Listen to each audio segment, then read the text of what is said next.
Shalom Aleichem, everyone. Hope everyone is having a beautiful, beautiful Lag BaOmer, or had a beautiful Lag BaOmer, and we are reading once again.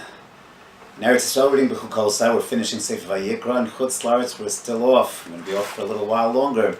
So I want to just share a Behar Bechukotai idea, and if you look at these parshios, Behar Bechukotai, so in Bechukotai we have a long section of the Tochacha, but aside from that, what I would suggest is what you have in these week's parshas is we're getting ready to kind of planning our move to Eretz Yisrael, and we have what I will call the Torah system, the Torah economic system. And when you look at it, it's really, really tough.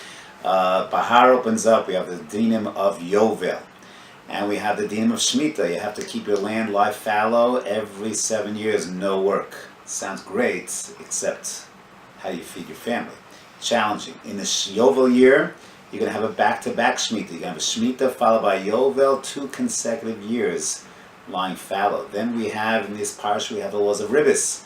You want to go into lending. That's, agriculture is too tough because you have to deal with Shemitah, you have to deal with Yovel. You want to go into lending. Well, yeah, but come to Eretz Yisrael. It's a Jewish society. No ribbis. You can't lend with ribbis. You want to involve yourself in real estate, so these parshios have the dinim of Batei Orechoma and what is called the halachas of Stei Achuza, where basically you can sell land, but it's only for a limited period of time, and then again at Yovel it returns back to its ancestral owners. Everything has limitations. Every aspect of our economic culture has limitations. We also have the laws of Onah. You want to charge, you can charge, but up to a certain point. And one might come to the conclusion that, you know what, some of these halachas don't apply in Chutz La'aretz. Let me just stay in Chutz La'aretz. I don't have to deal with Stei Achuza, Batei Orechoma, Yovel, Shemitah, even ribbis. I can live in Chutz La'aretz, and there I can run my business with, as a banker, as a money lender, and lend to the Gentiles. That's permissible. We read about Avadim in these parshas, but no. Avadim have to be treated in a certain way. We release Avadim, even Eved Kanani at the Yovel year. Eved Ivri is treated in a certain way.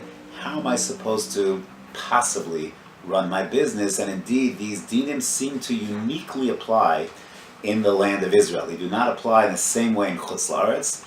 There's a very Eretz Yisrael orientation. And I think the message that emerges from these parshios, Behar Bechukotai, and it jumps off the page if you're listening, if you're paying attention, is you want to live a life with focused on economics. So that's not really what Eretz Yisrael is all about. Yeah, you're going to have a business, you can farm the land, you can raise animals, a tenth, Meiser Behema, the end of Parshat Bechukotai, that's going to go, you're going to have to donate that to the Kohen.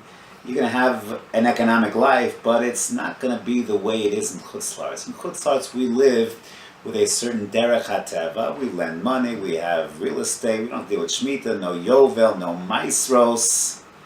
You come to Eretz Yisrael, there's a very, very different economic life, which is telling us that when you move to Eretz Yisrael, when you live in Eretz Yisrael, when you build your community and society in Eretz Yisrael, there's another factor. There's another piece of the equation, and that is Bitachon B'Hashem. You lend money, no ribbis.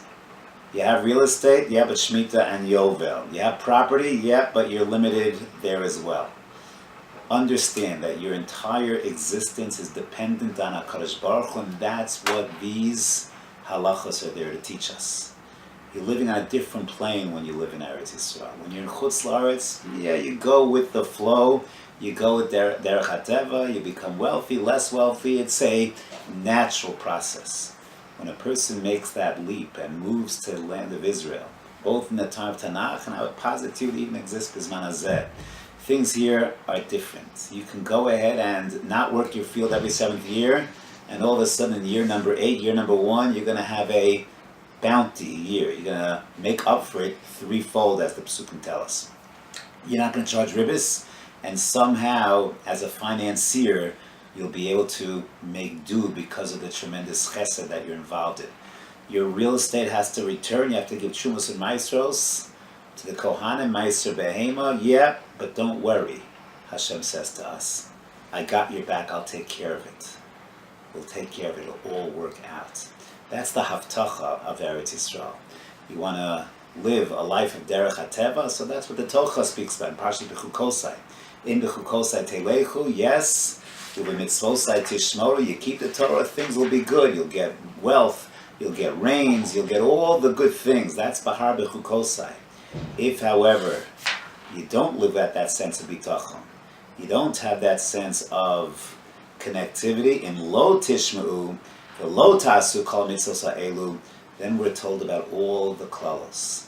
You want gashmi prosperity, needs a sense of bitachon, and that existed during the time of the Chumash, but it exists today as well. It's something, as you read the parsha on a pashut pshat level, pshuto shel mikra, that's what jumps off the page, is that it is supernatural to live in the land of Israel. It's not normal. We had, rains depend on our tefillos. It doesn't just come naturally 12 months a year. It depends on how we are doing. That's how we live in Eretz Yisrael. It is a striking way to live, and it's a striking contrast to kind of the way things are when we just go with the flow. And that's the core message of Parshas Behar Bechukotai, something to think about building our bitachon. Yes, a person needs to be a Baal bitachon and chutz la'aretz also. That's certainly critical. But the message of Parshas Yovel, Shmita, Batei Orei Choma, Stei Achuza, Ribis, Shiluach Avadim, all of these maestros, all of these parshios are screaming at us the same thing.